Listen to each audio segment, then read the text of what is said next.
नमस्कार दोस्तों, मैं प्रियांश चौकसी स्वागत करता हूं आपका आपके पसंदीदा YouTube चैनल में। जैसा कि मैं आपको प्रीवियस ईयर्स के क्वेश्चंस या फिर एसएससी टायर 2 के क्वेश्चन, थ्योरी, जो भी आपके एग्जाम में क्वेश्चन आ सकते हैं, वे करंट में जो अच्छे क्वेश्चन चल रहे हैं वे बताता रहता हूं। तो आज उसी सीरीज में आगे बढ़ते हैं और आज जो है हम रीजनिंग का क्वेश्चन को प्रैक्टिस करते हैं। एक सीटिंग अरेंजमेंट का अच्छा क्वेश्चन है जो आपके, अगर आपने SBI PO 2020 भरा हो या SBI क्लर्क आएगा उसमें भरा हो, या फिर आपका कोई RRB NTPC हो सकता है, अदर एग्जाम CHSL 2020 हो सकता है, तो आपके जितने भी अपकमिंग एग्जाम्स आ रहे हैं उसमें रीजनिंग का कोई भी क्वेश्चन सिटिंग अरेंजमेंट से ही पूछा जा सकता है। आपको पता होगा CET जो अब आ जाएगा तो उसके बाद सारी चीजें कॉमन हो जाएंगी, तो आपको रीजनिंग का जो सिटिंग अरेंजमेंट है उसकी भी थोड़ी बहुत जानकारी होनी चाहिए। ठीक है, तो आज जो क्वेश्चन है बहुत ही ज्यादा अच्छा क्वेश्चन है, डाउट पूछा था तो इसलिए मैं बता रहा हूं आपको। ठीक है, देखो क्या बोला है, 8 व्यक्ति दिए गए हैं, ठीक है, ABCDEFGH, ठीक है, उसमें बोला गया एक पंक्ति में उन उत्तरोन्मुख हैं, मतलब कि क्या, सिटिंग इन ए क्यू या फिर sitting in A line facing north direction, ठीक है, जिनमें से 3 विवाहित जोड़े हैं, देयर आर 3 कपल्स। कोई भी व्यक्ति अपने जोड़ीदार के पास नहीं बैठता है, ठीक है, so no couple sits with each couple, मतलब कि अपने ही पति या पत्नी के साथ नहीं बैठता है कोई भी। ठीक है, डी और ई विवाहित तो है, देखो डी और ई विवाहित है लेकिन जोड़ीदार नहीं है, एक दूसरे से 3 स्थान दूरी पर बैठते हैं। डी और ई के बारे में बात कर रहे हैं, 3 स्थान दूरी पर बैठते हैं। एच अकेला है और ए से अधिकतम दूरी पर बैठता है। इस लाइन की वैल्यू जो है बहुत ज्यादा कंफ्यूज करने वाली है, इसी वजह से एक बच्चे ने क्वेश्चन पूछा है, मगर इस लाइन की जो क्वेश्चन में हेल्प, मतलब कि जो आपका कैंसिल आउट करने में मदद करेगी ना, तो ये वाली लाइन जो है वो आपके कैंसिल आउट करने में बहुत ज्यादा मदद करेगी। ठीक है, ए की शादी डी से नहीं हुई है, ठीक है, ए की शादी डी से नहीं हुई है, एच और बी के मध्य 4 व्यक्ति बैठे हैं और सी जिसकी शादी बी से हुई है, सी जिसकी शादी बी से हुई है, ए का निकटतम पड़ोसी है, एफ अविवाहित है या अनमैरिड है, बैचलर है, एंड वह किसी भी सदस्य के दाएं ओर नहीं बैठा है। देखो इसमें जेंडर का या लिंग का कोई वो नहीं है कि आपको कौन मेल है कौन फीमेल है, केवल कपल्स का याद रखना है, कौन कपल्स है या नहीं है, बस इतनी सी बात है। मगर जो मैंने ये वाली लाइन बताई ये आपको केस को एलिमिनेट करने में, मतलब कि इसमें हो सकता है 2 या 3 केस बन जाए, ठीक है, तो उसमें ये वाली लाइन आपकी एलिमिनेट करने में बहुत ज्यादा हेल्प करेगी, इसलिए मैं आपको बता रहा हूं। ठीक है, तो क्या क्वेश्चन में दिया गया है, सबसे पहले एक लाइन बनाते हैं, ठीक है, और एक लाइन यहां पर बनाते हैं क्योंकि हमें पता है कि कुछ ना कुछ केसेस तो जरूर बनेंगे। ठीक है, उसने क्या कहा है, 8 व्यक्ति हैं जो एक पंक्ति में उत्तरमुख है, मतलब कि नॉर्थ डायरेक्शन में फेस करके बैठे हैं। तो 1 2 3 4 5 6 7 8, 8 व्यक्ति हैं, इनको यहां पर बिठा लिया, 1 2 3 4 5 6 7 8, ये 8 व्यक्ति यहां पर है। ये 2 इसलिए बनाया कि केस को समझ में आ जाए आपको, कि कुछ केस अभी बताऊंगा कि आपको पता चल जाएगा कि 2 में कैसे है। ठीक है, तो यहाँ पर 3 विवाहित जोड़े हैं, 3 कपल्स हैं, आपको वो चीज याद रखनी है, कुछ अनमैरिड होंगे कुछ मैरिड होंगे, ठीक है, वो चीज देखनी है। देखो सबसे पहले इस लाइन पर चलते हैं, एफ अविवाहित है और किसी भी व्यक्ति के दाईं ओर नहीं बैठा है। व्यक्ति का दाईं ओर, जब आप इधर की तरफ मुंह करेंगे नॉर्थ आपको ऊपर दिखेगा, अगर आप नॉर्थ की तरफ मुंह करेंगे तो दाईं ओर आपका इधर पड़ेगा। उसने क्या कहा, एफ अविवाहित है और किसी भी व्यक्ति के दाईं ओर नहीं बैठा है, मतलब कि सबसे लेफ्ट मोस्ट में बैठा होगा, तभी तो किसी भी व्यक्ति के दाईं ओर नहीं बैठा है। किसी भी व्यक्ति के अगर यहाँ बैठा होता तो किसी न किसी व्यक्ति के दाएं ओर, सबके दाएं ओर होता, 6 लोगों के 7 के, यहाँ पर होता तो 1 के दाएं ओर होता, मगर उसने क्या कहा, किसी भी व्यक्ति के दाईं ओर नहीं बैठा है, किसी भी व्यक्ति के दाईं ओर नहीं बैठा है। सबसे बात समझ में आई, यहाँ पर भी एक चीज बना लेते हैं। ठीक है, 2 केस लेकर चल रहे हैं एक साथ, ये वाली लाइन आपकी पूरी हुई। ठीक है, उसके बाद आपने देखा क्या, डी और ई जो है वो विवाहित हैं लेकिन जोड़ीदार नहीं है। तो डी जो है वो विवाहित तो है मगर उसकी शादी ई से नहीं हुई है। डबल लाइन का मतलब शादी का मतलब होता है, एक ही लाइन में, अगर आपको पता होगा जब आप ब्लड रिलेशन पढ़ते हैं तो एक लाइन का मतलब होता है ब्रदर या सिस्टर, ठीक है, डबल लाइन का मतलब होता है हस्बैंड और वाइफ, कोई भी हो सकता है। ठीक है, उसने क्या कहा, डी जो है ई और विवाहित है मगर जोड़ीदार नहीं, जोड़ीदार नहीं इसका मतलब क्रॉस कर दिया। ठीक है, तो इतना समझ में आ गई हमें, लेकिन जोड़ीदार नहीं, एक दूसरे से 3 स्थान दूरी पर बैठते हैं, 3 स्थान दूरी पर बैठते हैं डी और ई। 3 स्थान दूरी का मतलब 2 का गैप है और ई जो है तीसरे स्थान की पर बैठेगा। ए 2 स्थान मतलब 3 स्थान दूरी पर बैठते हैं, मतलब कि 2 जनों का गैप होगा, तीसरे स्थान पर बैठेंगे। अब यहाँ पर हमने यहाँ पर एक स्लैश लगा लिया।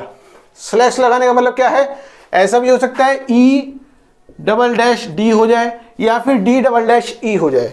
तो दोनों पॉसिबिलिटी को याद रखने के लिए हमने D"E लगाकर उसमें स्लैश खींच लिया। इसका मतलब फिक्स नहीं है, E और D की पोजीशन जो है वो फिक्स नहीं है, वो बदल सकती है। तो हमारा काम यहां तक खत्म हो गया। ठीक है, बोला क्या है, H अकेला है। H अकेले को किसी भी साइन के साथ बनाने की जरूरत नहीं, बस याद रखना। और A से अधिकतम दूरी पर बैठा है, इसको हम बाद में देखेंगे। ठीक है, A की शादी D से भी नहीं हुई। अब क्या बोला उसने, A की शादी D से भी नहीं हुई। जो A और D हैं कपल हैं, मतलब कि इससे समझ में आ रहा है A की शादी हुई है, और इस वाली लाइन से भी समझ में आ रहा है D की शादी हुई है, D और E की शादी हुई है, मगर A और D की शादी नहीं हुई। ठीक है, तो आपको 2 चीज समझ में आ गई क्या, एक तो F और H दोनों अकेले हैं, अविवाहित हैं। तो सबसे पहले बैचलर्स का पता चल गया हमें, F और H जो है वो 2 बैचलर हो गए। 3 कपल है, 6 दूनी 12, मतलब कि 3 दूनी 6, तो 6 और 2 8, आपको पूरा पता चल गया। ठीक है, अब देखो इसमें एक चीज समझते हैं, जब D की शादी E से भी नहीं हुई, D की शादी B से भी A से भी नहीं हुई, तो D की शादी के योग किसके साथ बन रहे हैं वो देखो। D की शादी E से भी नहीं हुई, D की शादी A से भी नहीं हुई, तो D की शादी के योग किस किस से बच रहे हैं भैया, F और G, तो मतलब कि F और H तो हो गए अकेले सिंगल बैचलर। D खुद हो गया, वो अपने आप से शादी तो नहीं करेगा, A से शादी नहीं करता, E से शादी नहीं करता, तो बच्चे कौन से, B, C और G। तो D की शादी के जो योग हैं वो B, C और G में से हो सकते हैं। ठीक है, इन तीनों में से देख लेंगे किसके साथ शादी हो रही है। तो क्या बोला है, A की शादी D से नहीं हुई है। ठीक है, हमें इतनी बात समझ में आ गई। H और B के मध्य 4 व्यक्ति बैठे हुए हैं, इसका मतलब क्या है, H यहां पर होगा, मान लो 1 2 3 4 का गैप होकर B आएगा। स्लैश लगा लिया, स्लैश लगा लिया, इसका मतलब क्या है, H और B की पोजीशन अपने आप में चेंज हो सकती है। B की जगह H आ सकता है और H की जगह B आ सकता है। हम यहां तक पहुंच गए। अब बोला क्या है, C जिसकी शादी B से हुई है, C जिसकी शादी B से हुई है, इसका मतलब क्या है, जो B है, जो आपका B है उसकी शादी C से हुई है। आपको इसमें मेल का फीमेल का कोई फर्क नहीं पड़ना, बस ये देख लो B की शादी C के साथ हुई है, इसका मतलब D का योग अब बदल गए। अब आपको पता चल गया कि D की शादी किससे हुई है भैया, D की शादी G से हुई है। D की शादी G से हुई है। 3 कपल आपको पता चल गए, D की शादी G से हुई होगी, B की शादी C से हुई होगी, और जब उसने A की शादी नहीं दी तो A की शादी F से नहीं हो सकती, H से क्या होगा कि A की शादी जो है यहाँ पर E से हुई है। ठीक है, A की शादी E से हुई है, क्योंकि B और C की शादी हो चुकी है, D की और G की हो गई है, F और H जो है वो सिंगल है, और A और E की शादी हो सकती है। तो अब आपको जोड़े पता चल गए। अब आपको इन जोड़ों से बचकर चलना है कि इन दोनों को एक साथ नहीं बिठाना। बस इसमें बोला था ना, जोड़ीदार के पास पास नहीं बैठता, कोई भी जोड़ीदार अपने आसपास नहीं बैठता, मतलब कि B जो है C के आसपास नहीं बैठेगा, D जो है वो G के आसपास नहीं बैठेगा, A जो है वो E के आसपास नहीं बैठेगा। ठीक है, बस आपको बनाना शुरू करना है। देखो सबसे पहले सबसे ज्यादा गैप वाले के साथ शुरू करो, H और B के साथ। 4 का गैप दिया है तो सबसे पहले यहां से बनाना शुरू कर दो। मान लिया हमने H यहां पर लिया, तो 1 2 3 4 पर्सन आपके यहां पर बैठे हुए हैं।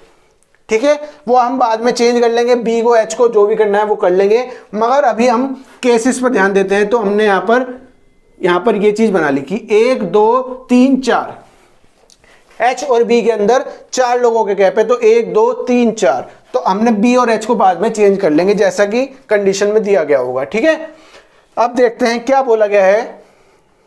अधिकतम दूरी वाला तो बाद में देखेंगे। ठीक है, अब दूसरा गैप दिया गया है D और E का। D और E का गैप दिया गया है, तो D और E का गैप देखो, अगर हम यहां पर D रख लें और यहां पर हम E आएगा। ठीक है, एक कंडीशन ये भी बन सकती थी कि हम E यहां रखें तो 1 2 D यहां पर आ जाएगा, और F और H तो यहां पर है ही, और B यहां पर आ जाएगा। ठीक है, केस 1 केस 3 यहां पर दोनों के साथ ले लिए। ठीक है, मगर चलो अभी इतना ही रखते हैं। ठीक है, अब D और E यहां पर रख के देखते हैं। तो D को हमने यहां रखा, और चलो सपोज करते हैं हम D को यहां पर रखते थे। D को अगर हम यहां पर रख के देखें तो 1 2 E का गैप हो गया। ठीक है, और एक F हमारे यहां पर है, H यहां पर है, और B यहां पर है ही है। ठीक है, तो एक केस लेते हैं हम यहाँ पर डी और एक केस लेते हैं हम यहाँ पर ई। मतलब कि दो लाइनें खींचकर मैंने 4 केस बता दिए, एक ऊपर का केस, एक नीचे का केस, एक ऊपर का, एक नीचे का, एक ऊपर का, एक नीचे का। मतलब कि लाइनें 2 मगर आपके 4 केस एक साथ चला रहा हूं मैं। ठीक है, समझ में आया? तो आपको इन सब चीजों का ध्यान रखना होगा। ठीक है, अब गैप हो गया खत्म। अब आपको क्या रखना है, यहां पर ए को रखना है, ए और ई को। ठीक है, अब आपका ए यहां पर देखो अगर, तो यहां पर आपका ई जो है उसके आसपास ए नहीं आना चाहिए, क्योंकि ए और ई कपल है। तो सबसे पहले हम यहां पर ई को रखें, ए को रखेंगे यहां पर, क्योंकि ए जो है वो आपका ई के पास नहीं बैठेगा। जो ए है वो आपका ई के पास नहीं बैठेगा, मतलब यहां नहीं आएगा, यहां नहीं आएगा, ए यहीं पर आएगा। सबसे बड़ी बात तो ई यहां पर है। अब ए के लिए यहां पर पॉसिबिलिटी हो सकती है और यहां पर हो सकती है। मान लिया मैंने यहां पर ए को यहां रख लिया। ठीक है, समझने के लिए। उसके बाद क्या बोला है देखो, जी जिसकी शादी बी से हुई है, ए का निकटतम पड़ोसी है। मतलब कि ए के आसपास में सी बैठेगा। तो यहां पर इस वाले केस में भी तो आपका ए यहां पर आएगा और सी यहां पर आएगा, क्योंकि ई के पास ए नहीं आ सकता, तो ए यहां पर आएगा। और सी निकटतम पड़ोसी है, तो सी को यहां पर रख लिया। ए के आसपास सी यहां पर आएगा, क्योंकि सी जो है वो ए का निकटतम पड़ोसी है। ए को इसलिए यहां पर नहीं रखा क्योंकि यहां पर सी का आने की कंडीशन नहीं थी, इसलिए हमने ए को यहां पर रखा। समझ में आई? चारों कंडीशन को एक साथ लेकर चल रहे हैं। अब आपका ई यहां पर है और यहां पर ए है, तो आपका ए और सी यहां पर कहीं भी आ सकते हैं 4 कंडीशंस पे। ठीक है, फोकस करो। अब बात का ये आपकी क्या, जी की। अब यहां पर आपका क्या रह गया, जी रह गया। यहां पर आपका क्या रहेगा, जी रह गया। यहां पर आपका क्या रहेगा, जी रह गया। और यहां पर आपका क्या रहेगा, जी रह गया। आपको यहां पर कंडीशन नहीं पता। ए और ई जो है वो कपल्स हैं। अब बस आपको केवल इसमें ये फोकस करना है, यहां पर एक चीज ये देखनी है कि आपके जो कपल्स हैं, अब वो किसी केस में साथ में तो नहीं बैठ रहे, बस वो चीज समझ लो। ए और ई साथ में तो नहीं है, ए और ई अलग अलग हैं। ये दोनों केसेस में ए और ई अलग अलग हैं। ए और ई अलग अलग हो सकते हैं कहीं भी, ए और ई अलग अलग हैं। ठीक चीज है, आपका ये वाला केस सही हो गया, मतलब कि चारों केस इसमें सही हो गए। डी और जी एक साथ नहीं होने चाहिए। डी और जी इस वाले केस में देखो एक साथ आ रहे हैं। ठीक है, तो ये वाला केस जो केस 1 था वो कट गया। डी और जी एक साथ नहीं आने चाहिए, डी और जी एक साथ नहीं आने चाहिए। ठीक चीज है, ये वाला केस सही रहा। अब आपका एक कपल कौन सा था, बी और सी। बी और सी भी एक साथ नहीं आने चाहिए। बी और सी में भी गैप है, बी और सी में भी गैप है, और बी और सी में भी गैप है। ठीक है, अब आपको देखना क्या है, एच सबसे बड़ी लाइन कौन सी है, मैंने बताया था ए से अधिकतम दूरी पर बैठा है एच। एच जो है वो ए से अधिकतम दूरी पर बैठा हुआ है।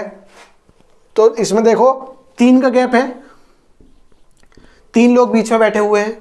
इसमें देखो केवल 1 बैठा हुआ है, इसलिए तो ये कम हो गया, कट गया। इसमें देखो 1 ही है, ये भी केस कट गया। तो आपका जो आपका सही सिटिंग अरेंजमेंट बना वो ये बना एफ। जो आपका सही सिटिंग अरेंजमेंट बना वो क्या बना, ये बना। देखो मैं दिखाता हूं बना के, लेफ्ट साइड से 1 2 3 4 5 6 7 8। ठीक है, तो एफ जो है वो लेफ्ट मोस्ट है, बोला था सबसे लास्ट में बनेगा। एच और बी के बीच में 4 का गैप है, तो 4 का गैप यहां पर 1 2 3 4 का गैप हो गया। ठीक है, उसके बाद क्या बोला था, उसके बाद आपको बोला था कि डी और ई के बीच में 2 जनों का गैप है, तो डी को हमने यहां माना था और ई को यहां पर माना था। ठीक है, 3 स्थान दूरी पर, तो डी से 3 स्थान दूरी पर ई बैठा है। ठीक है, ए जो है वो आपका यहां पर है। ठीक है, उसका निकटतम पड़ोसी सी है। ठीक है, और जी जो है वो आपका यहां पर आ ही जाएगा फिर उसके बाद। तो आपका जो सिटिंग अरेंजमेंट है वो ये बना। आपका डी और जी की लाइन बन रही थी, दोनों कपल्स हैं। ठीक है, ए और ई की कपल्स बन रहे थे और बी और सी भी कपल्स बन रहे थे। ठीक है, और मैक्सिमम गैप देखो कितने का है, 3 का है। तो इसी वजह से ये वाले मतलब कि 4 केस बन रहे थे। थोड़ी कमी की वजह से, स्पेस की कमी की वजह से मुझे एक ही उसमें 2 बनाने पड़े। एक नीचे बना लिया, एक ऊपर बना लिया, फर्क कुछ नहीं पड़ा, क्योंकि सारे के सारे उत्तरमुख थे मतलब कि नॉर्थ डायरेक्शन में फेस कर रहे थे। अगर डायरेक्शन नॉर्थ साउथ होती तो उस टाइम पर आपको अलग से बनाने पड़ते। ठीक है, तो उम्मीद करता हूं समझ में आया होगा क्वेश्चन। अगर नहीं समझ में आया तो क्वेश्चन को दोबारा देखिए वीडियो को, और मुझसे